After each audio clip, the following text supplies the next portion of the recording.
चंपा रुक, सुन रही है? कुछ अजीब सी आवाज आई। हाँ जी, मुझे भी लगा जैसे कोई बुरी तरह कर रहा हो। कहीं कोई घायल तो नहीं? आवाज तो दर्दनाक है।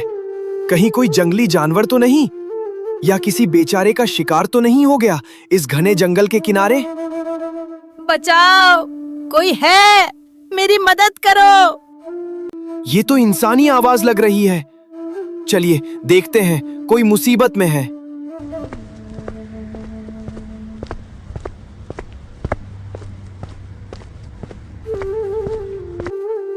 शुक्र है आप लोग आ गए। मेरी मदद कीजिए। हे भगवान, ये घोड़ा बोल रहा है। चंपा भाग, ये कोई मायावी राक्षस है या कोई भूत? डरो मत, मुझ पर विश्वास करो। मैं कोई राक्षस या दैत्य नहीं हूँ। मैं बस एक मुसाफिर हूँ जो अपना रास्ता भटक गया है।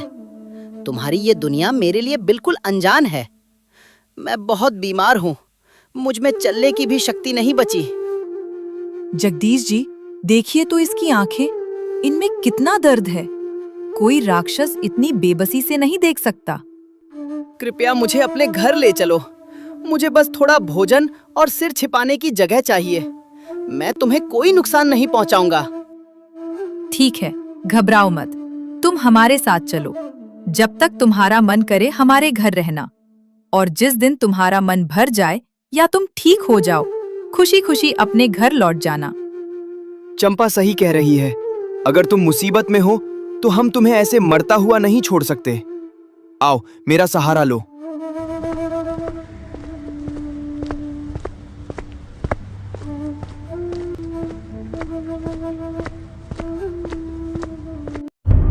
अब बताओ, तुम आखिर हो कौन और कहां से आए हो?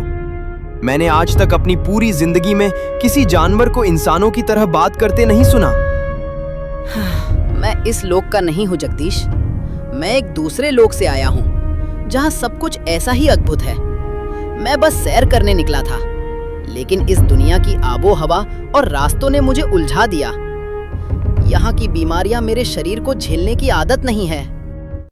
दूसरे लोक से? ये तो सुनकर ही दिमाग चकरा रहा है। पर खैर, अब हम सब बहुत थके हुए हैं। तुम अब सुरक्षित हो। हाँ, अभी तुम आराम करो।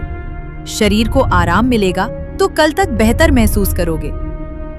ठीक है, अब आराम करते हैं। बाकी की बातें कल सुबह करेंगे।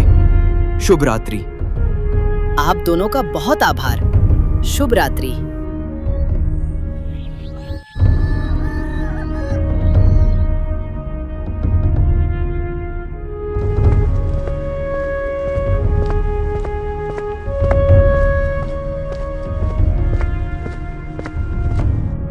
ओ जगदीश, बाहर निकल। बहुत दिन हो गए लुका छिपी खेलते हुए। आज या तो मेरा पैसा निकलेगा या तेरे घर का सामान। माखनलाल जी, थोड़ा समय और दे दीजिए। फसल बस कटने ही वाली है। मैं पाई पाई चुका दूंगा। चुप कर, बहुत हो गई तेरी नौटंकी। हर महीने यही राग अलापता है। अब मेरा सब्र खत्म हो चुका है। अरे, ये घोड़ा कब लाया बे? इतना शानदार जानवर ये तेरे पास कहां से आया? वो मालिक, ये मेरे ससुराल वालों ने दिया है। अभी कल ही आया है। ससुराल वालों ने दिया है? वाह, किस्मत चमक गई तेरी। ठीक है, पैसा नहीं है तो ना सही। जब तक तू मेरा उधार नहीं चुकाता तब तक ये घोड़ा मेरे पास रहेगा। उठाओ रे इसे। नहीं, रुकिए। आप इस घोड़े को हाथ नहीं लगा सकते। ये बीमार है, कहीं का नहीं रहेगा। बीमार है तो मैं इसे ठीक कर लूंगा, पर ये जाएगा मेरे ही साथ। रुकिए माखनलाल जी, अगर आपको कुछ गिरवी ही रखना है तो मेरे ये गहने रख लीजिए। जब हमारे पास पैसे आ जाएंगे तब मैं इन्हें वापस ले लूंगी।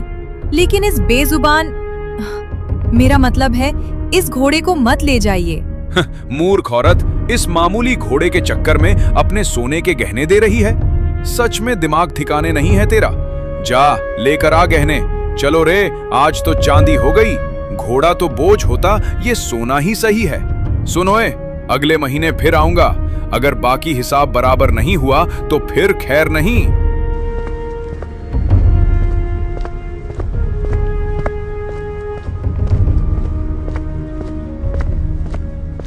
चंपा, ये क्या किया तूने? अपनी माँ की आखिरी निशानी भी दे दी। चंपा, तुमने मेरे लिए अपना सबसे कीमती धन त्याग दिया। मैं तुम दोनों की इस दया को कभी बेकार नहीं जाने दूंगा। चुप कर पगले, उपकार कैसा? जब से तू हमारे घर आया है मुझे ऐसा लग रहा है जैसे मुझे मेरा खोया हुआ बेटा मिल गया हो। तू मेरे लिए सिर्फ एक घोड़ा नहीं, अब मेरे बेटे के समान है। और एक माँ के लिए उसके बच्चे की सलामती के आगे ये सोना चांदी तो क्या, पूरी दुनिया की दौलत फीकी है। चंपा माँ, आपने मुझे बेटा कहकर जो दर्जा दिया है उसका एहसान मैं अपनी आखिरी सांस तक नहीं भूलूंगा। मेरे लोक में वचनों की बड़ी कीमत होती है। आज से आपकी रक्षा और आपकी खुशहाली मेरी जिम्मेदारी है। बात तो सही है चंपा, लेकिन माखनलाल अगले महीने फिर आएगा। अगर हमने उधार नहीं चुकाया तो वो हमें घर से निकाल देगा। घबराइए मत जी, भगवान ने साथ दिया है तो आगे भी रास्ता निकलेगा। चलो बेटा, अब बातें बहुत हो गईं। अब खेत चलने का समय हो गया है। अगर हम सब मिलकर मेहनत करेंगे और फसल अच्छी होगी, तभी तो हम माखनलाल का कर्जा उतार पाएंगे।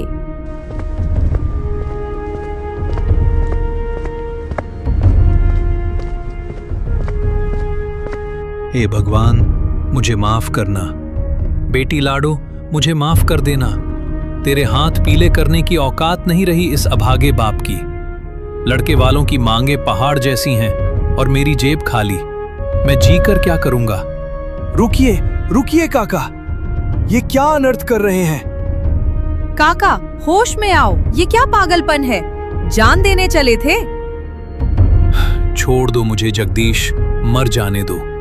मरूंगा तो कम से कम इस बेइज्जती से तो बचूंगा। ऐसी क्या बात हो गई काका? आपकी बेटी लाडो की तो शादी है अगले हफ्ते। खुश होने के बजाय आप ये क्या कर रहे हैं? कैसी शादी चंपा? कल रात लड़के वाले आए थे, कहने लगे अगर दरवाजे पर चमचमाती बड़ी गाड़ी और हाथ में 5 लाख नकद नहीं दिखे तो बारात नहीं आएगी। मैंने उनके पैर पकड़े, गिड़गिड़ाया कि गरीब की इज्जत मत उछालो, पर वो पत्थर दिल नहीं पिघले। पर काका, शादी तो पक्की हो गई थी ना? हुई थी जगदीश, पर अब वो लालच पर उतर आए हैं। गांव भर में शोर हो जाएगा कि लाडो की बारात लौट गई। वो बेचारी तो जीते जी मर जाएगी। उससे अच्छा है कि मैं ही खत्म हो जाऊं। भगवान ने मेरे नसीब में सिर्फ गरीबी लिखी है। तो क्या वाकई इस दुनिया में लोगों के लिए जान से ज्यादा वो कागज के टुकड़े जरूरी हैं? अरे बाप रे, ये घोड़ा बोला। जगदीश, ये क्या माया है? क्या मैं सच में मर गया हूं और यमराज का घोड़ा मुझसे बात कर रहा है? नहीं काका, शांत हो जाइए। आप जिंदा हैं। ये चमत्कार है, ये घोड़ा बोल सकता है। हे भगवान, बोलने वाला घोड़ा, क्या मैं पागल हो गया हूं? शांत हो जाइए काका, आप पागल नहीं हैं। मैं आपकी मदद कर सकता हूँ। काका, ये लीजिए।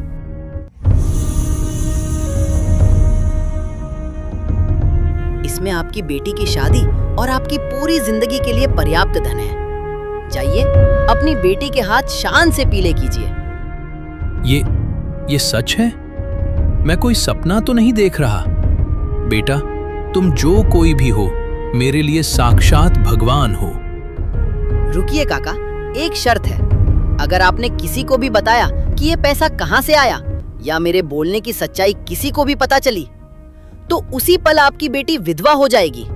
याद रखिएगा, ये राज राजी रहना चाहिए। नहीं, मेरी जुबान कभी नहीं खुलेगी।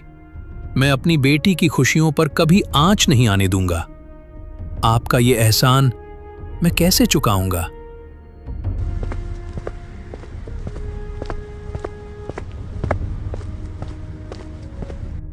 चंपा, मैंने अपनी आंखों से देखा पर यकीन नहीं हो रहा। तुम तो सच में चमत्कार कर सकते हो। हाँ जगदीश, मैं कर सकता हूँ, पर धन से ज्यादा जरूरी इंसानियत है। अब समझ आया कि चंपा ने क्यों कहा था कि तुम हमारे बेटे जैसे हो। चलो, अब खेत नहीं, सीधा घर चलो। आज की दोपहर बहुत भारी रही है। अब खेत नहीं, घर चलो, कुछ बात करनी है।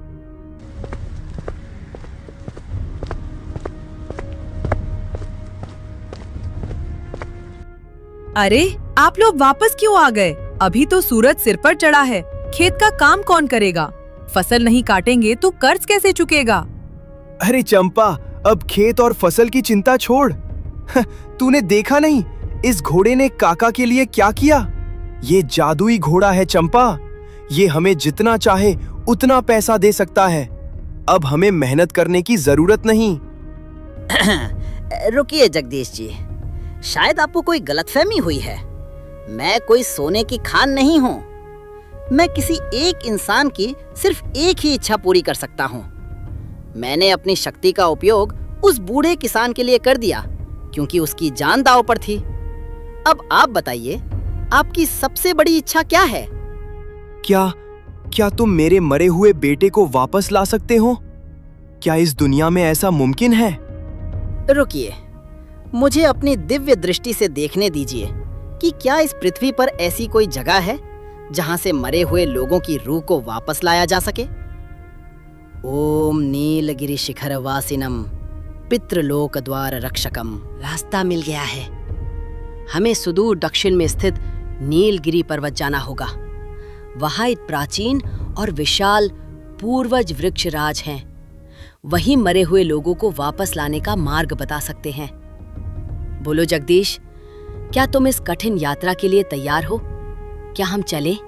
जगदीश जी, अगर हमारे बेटे के वापस आने की एक भी उम्मीद है तो उसे मत छोड़िए। आप दोनों अभी निकल जाइए। पर चंपा, तुम यहाँ अकेली, और घर का क्या होगा? मेरी चिंता मत करो, मैं यहाँ सब संभाल लूंगी। बस तुम दोनों साथ जाओ और मेरे बेटे को वापस लेकर आओ। और हाँ, वादा करो कि तुम दोनों सही सलामत लौट कर आओगे। घबराओ मत माँ, जब तक मैं साथ हूँ जगदीश जी को खरोच भी नहीं आएगी। चलिए जगदीश जी, मंजिल बहुत दूर है और समय बहुत कम।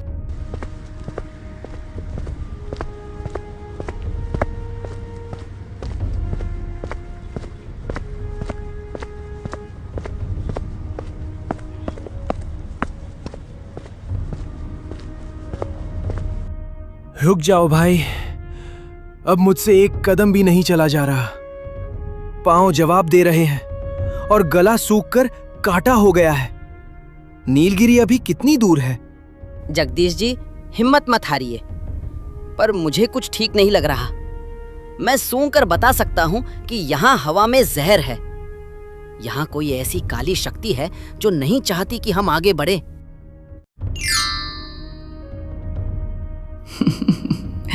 आहा, बहुत जानकार जानवर है रे तू तो। मेरी खुशबू पहचान गया। क्या लचीला और कोमल मांस होगा तेरा। और ये बूढ़ा इंसान, इसकी हड्डियां चबाने में तो बड़ा मजा आएगा। अरे बाप रे, ये क्या बला है? भाई भागो यहाँ से, ये हमें कच्चा चबा जाएगी। भागोगे कहाँ? इस जंगल की महारानी डायना की इजाजत के बिना यहाँ से परिंदा भी पर नहीं मार सकता। तू बोलता हुआ घोड़ा है, तुझे तो मैं अपने जादू के महल में सजा कर रखूंगी। महारानी डायना, हम यहाँ आपसे लड़ने नहीं आए। हम एक नेक काम के लिए जा रहे हैं। हमारा रास्ता छोड़ दो, इसी में आपकी भलाई है। भलाई? मेरी भलाई इंसानी मांस में है। बहुत देर से बहस कर ली, अब मरने के लिए तैयार हो जाओ। ओम वज्र चक्राय स्वाहा, दुष्ट शक्ति स्तंभनम कुरु कुरु, धर्म रक्षणाय घेरा प्रकटनम स्वाहा।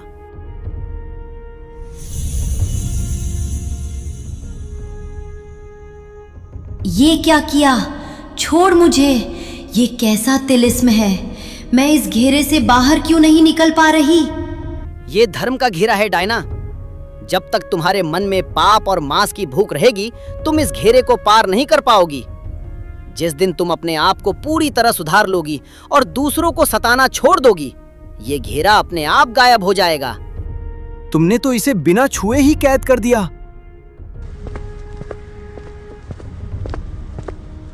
ओए, वापस आ। मुझे यहाँ अकेले मत छोड़। बचाओ।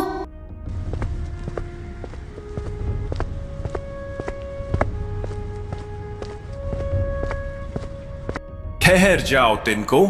तुम्हारी हिम्मत कैसे हुई नागेश्वर नगरी की शांति भंग करने की? ए बोलने वाले जानवर, तू अपनी मर्यादा भूल गया है। एक अदने से इंसान के लिए तूने देवलोक की शक्तियों का तमाशा बना दिया। मैं मर्यादा नहीं, अपना कर्तव्य निभाने आया हूँ महाराज। कर्तव्य? इस 2 पैरों वाले जीव के लिए? अरे ओ घोड़े, तू मूर्ख है।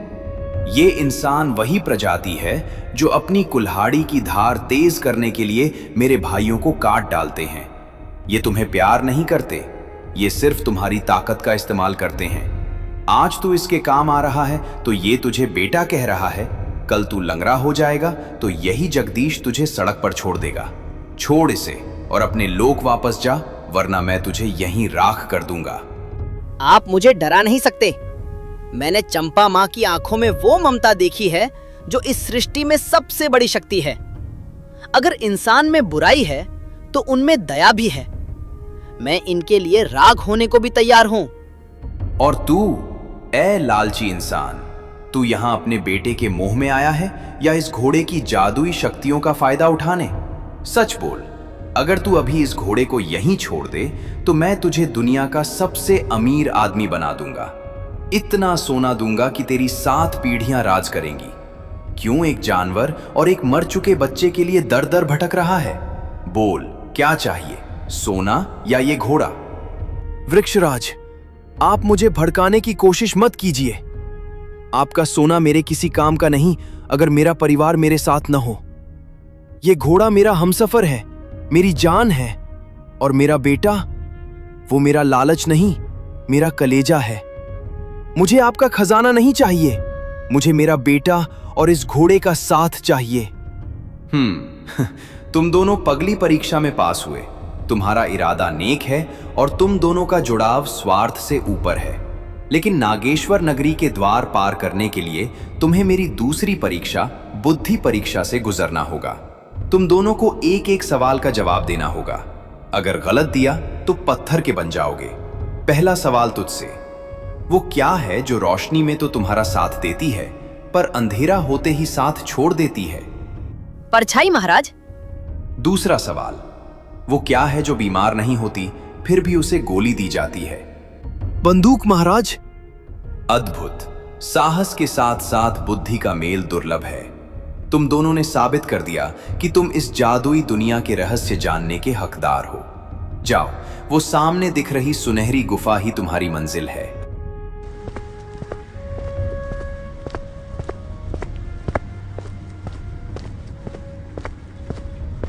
भाई, यहां पहुंच तो गए पर अंदर जाने में पैर कांप रहे हैं। क्या सच में इस अंधेरी गुफा में मेरे बच्चे की धड़कनें वापस मिलेंगी? हिम्मत मत हारिए जगदीश जी, अब डरने का समय बीत चुका है। यही वो जगह है जहां प्रकृति और परलोक की सीमाएं मिलती हैं। ये वही गुफा है जहां इंसान के दोबारा जीवित होने का वो रहस्य छिपा है जिसे सदियों से किसी ने नहीं जाना।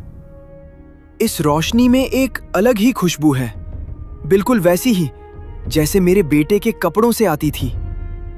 यहाँ की हवा पवित्र है। यहाँ कदम रखते ही हमारे कर्मों का लेखा जोखा शुरू हो जाएगा। अब संकोच मत कीजिए, मंजिल अब बस कुछ ही कदमों की दूरी पर है। अब अंदर चलो और याद रहे, अंदर जो भी दिखे उससे विचलित मत होना। ठीक है, मैं तैयार हूं। अगर मेरे बेटे को वापस पाने का रास्ता यहीं से गुजरता है तो मैं मौत के द्वार तक भी जाने को तैयार हूं।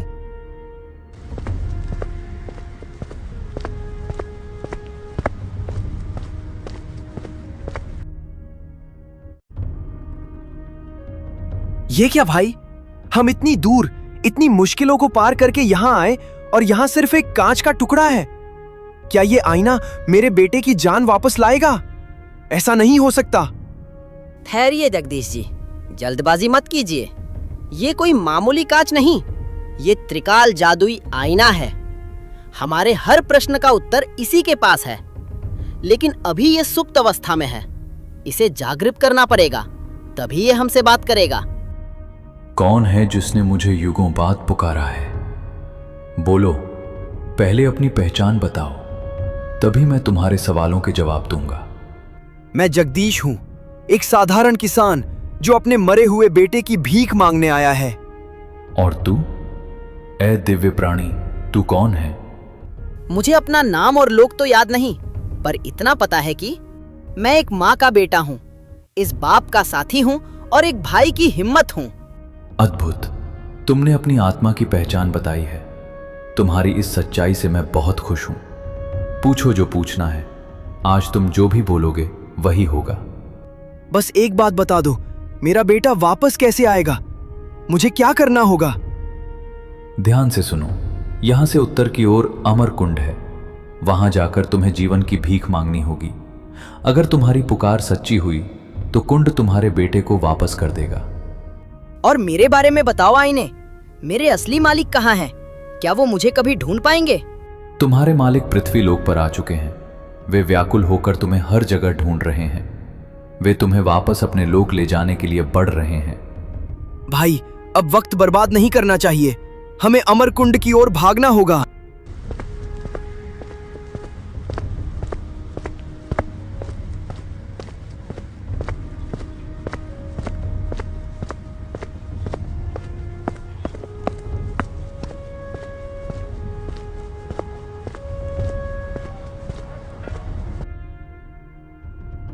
डरो मत इंसानों, मैं तुम्हें खाने नहीं आया।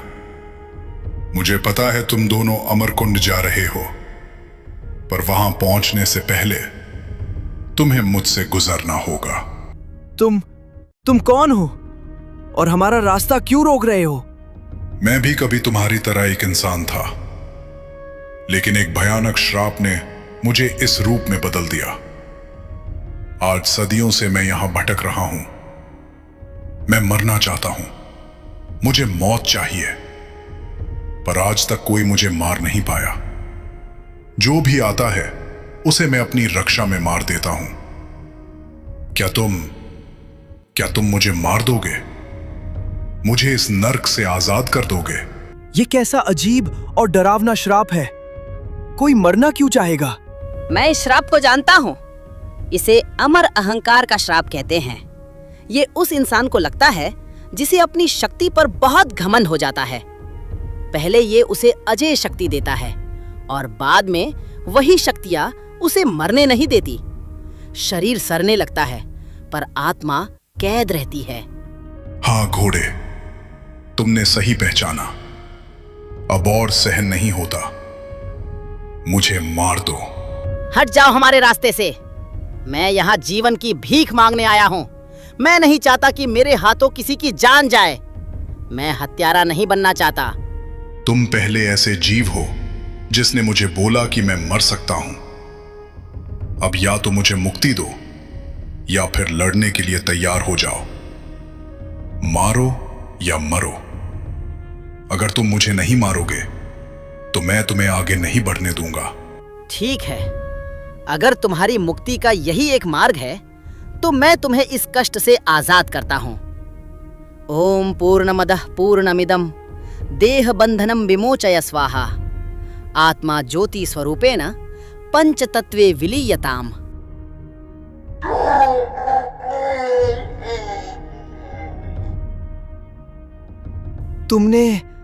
आपने उसे मुक्ति दे दी?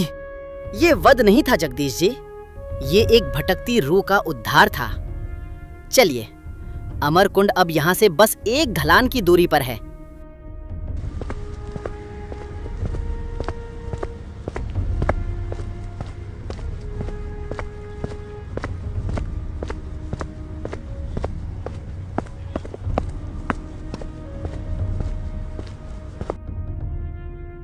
हे अमरकुंड के रक्षक, बाहर आओ। हम यहाँ एक जीवन की भीख मांगने आए हैं। अपनी उपस्थिति प्रकट करो। भाई, ये तालाब तो बहुत डरावना लग रहा है। जगदीश जी, हिम्मत मत हारना। जैसे ही रक्षक प्रकट हो, बिना डरे अपने बेटे की मांग करना। लेकिन याद रहे, वो आपसे दो बहुत ही कठिन और अजीब सवाल पूछेगा। आपकी सच्चाई ही आपके बेटे को वापस लाएगी। कौन है जो मेरी निद्रा भंग कर रहा है? एक अदना सा इंसान और एक परलोक का प्राणी? बोलो, क्या चाहिए? हे नागराज, मैं एक बेबस पिता हूं। मेरे बेटे की असमय मृत्यु हो गई है। कृपा करके उसे वापस कर दीजिए। मैं उसके बिना मर जाऊंगा। जीवन दान देना इतना आसान नहीं जगदीश। तुम्हें मेरी 2 शर्तों का उत्तर देना होगा। अगर तुम चूके तो तुम भी यहीं समा जाओगे। पहला सवाल, अगर तुम्हें अपनी माँ और पत्नी में से किसी एक को चुनना हो तो किसे चुनोगे और क्यों? महाराज, मैं मां को चुनूंगा, क्योंकि पत्नी इस जीवन का सफर तय करने के लिए मेरा आधा अंग है, लेकिन मां वो जड़ है जिसने मुझे ये जीवन दिया है। पत्नी के बिना मेरा संसार अधूरा होगा, पर मां के बिना मेरा अस्तित्व ही संभव नहीं होता। जड़ रहेगी तभी तो टहनियां पनपेंगी। उचित उत्तर। अब दूसरा सवाल, यदि तुम्हारे बेटे को जिंदा करने के लिए इस घोड़े का, जो तुम्हारा साथी है, गला काटना पड़े तो क्या तुम मंजूर होगे और क्यों? नहीं महाराज, मुझे ये मंजूर नहीं। मेरा बेटा मेरा कलेजा है, लेकिन ये घोड़ा मेरा धर्म और विश्वास है। यदि मैं एक बेगुनाह की जान लेकर अपने बेटे को वापस पालूं, तो मेरा बेटा एक ऐसे पिता की गोद में खेलेगा जो हत्यारा है। ऐसा जीवन मेरे बेटे के लिए भी श्राप होगा। मैं अपने स्वार्थ के लिए किसी की वफादारी का खून नहीं कर सकता। धन्य हो जगदीश, तुमने मोह पर धर्म की विजय पाई है। ये लो अपना बच्चा।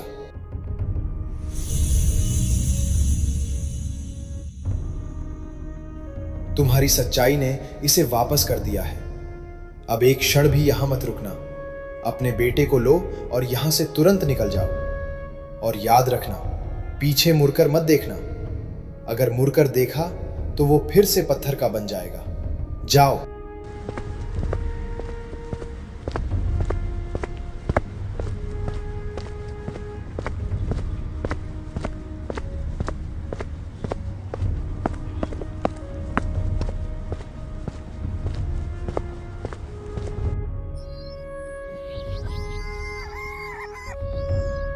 मेरा बेटा, ये मेरा बच्चा है।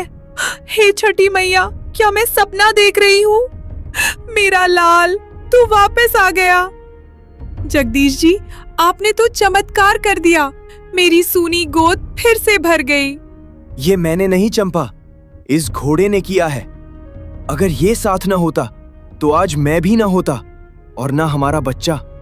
बेटा, आज तूने साबित कर दिया कि तू सिर्फ इस घर का हिस्सा नहीं, हमारा रक्षक है। तूने मुझे जो खुशी दी है, उसके आगे ये दुनिया की सारी दौलत कुछ भी नहीं।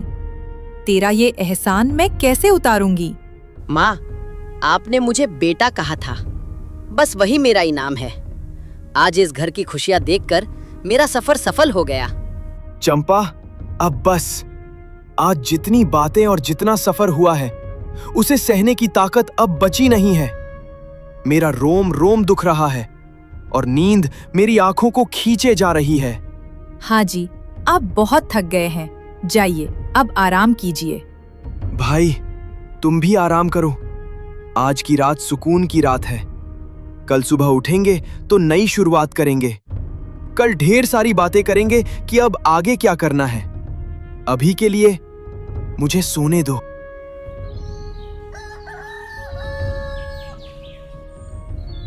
पवन वेग, बाहर निकलो।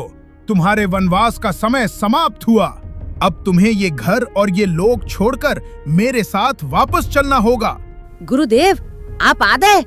मेरा मन आपको देखकर आनंदित है, किंतु इन लोगों को छोड़ने का विचार मुझे पीड़ा दे रहा है। जगदीश और चंपा ने मुझे उस समय सहारा दिया जब मैं मृत्यु के निकट था। महाराज, विनती करती हूँ, इसे हमसे मत छीनिए। ये सिर्फ एक घोड़ा नहीं, मेरा बेटा है। इसके बिना ये घर फिर से सूना हो जाएगा। पुत्री, मोह त्यागो। ये दुनिया बहुत क्रूर है। ये स्थान इसके रहने योग्य नहीं है। अगर दुनिया को पता चला कि ये घोड़ा बोल सकता है और इसमें दिव्य शक्तियां हैं, तो लालची लोग इसका जीना मुश्किल कर देंगे। इसे सुरक्षित रहने के लिए मेरे साथ देवलोक चलना ही होगा। बेटा, तुमने कहा था कि ये सबकी एक इच्छा पूरी कर सकता है। क्या मेरी इच्छा पूरी नहीं होगी? बोलो माँ, क्या इच्छा है तुम्हारी? मेरी इच्छा यही है कि तुम हमेशा मेरे साथ रहो, मेरे बच्चे की तरह। मैं तुम्हें खोना नहीं चाहती। गुरुदेव, चंपा माँ ने अपनी सबसे कीमती चीजें मेरे लिए दांव पर लगा दी थी। आज मैं अपनी सबसे बड़ी शक्ति का त्याग करता हूँ। आप मेरी आवाज ले लीजिए, मेरी बोलने की शक्ति छीन लीजिए, पर मुझे यही रहने दीजिए। मैं एक साधारण घोड़ा बनकर इनके साथ रहूंगा, ताकि किसी को मेरी असलियत पता न चले और मैं सुरक्षित भी रहूं। मूर्ख, तू अपनी दिव्य वाणी का त्याग एक साधारण इंसान के लिए कर रहा है। तू फिर कभी बोल नहीं पाएगा, कभी अपनी व्यथा नहीं सुना पाएगा। मुझे मंजूर है महाराज। माँ की ममता के आगे स्वर्ग की बोलियां भी फीकी है। ठीक है, जैसी तुम्हारी इच्छा। मैं तुम्हारी आवाज ले जा रहा हूँ। आज से तुम एक मूक प्राणी हो। मैं जा रहा हूँ, लेकिन याद रखना, जब भी कभी भारी संकट आए और तुम मुझे पुकारोगे, मैं वापस आ जाऊंगा। अलविदा।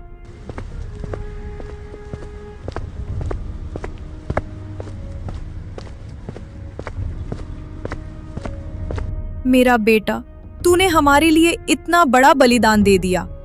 अब तू बोल नहीं सकता, पर तेरी धड़कनें मैं हमेशा सुनूंगी। चंपा, आज इंसानियत की जीत हुई है। अब पवन वेग हमेशा हमारे साथ रहेगा। तो दोस्तों, मेरी कहानी तो यहाँ खत्म हुई। मैंने चंपा माँ और जगदीश जी का साथ चुना, क्योंकि प्यार से बड़ा कोई जादू नहीं होता। पर जाने से पहले एक बात तो बताओ, आप लोग मेरी ये जादुई यात्रा दुनिया के किस कोने से देख रहे हैं? मुझे बहुत खुशी होगी ये जानकर कि मेरी कहानी कहाँ-कहाँ तक पहुँची है। जल्दी से कमेंट में अपने शहर या गांव का नाम बताओ।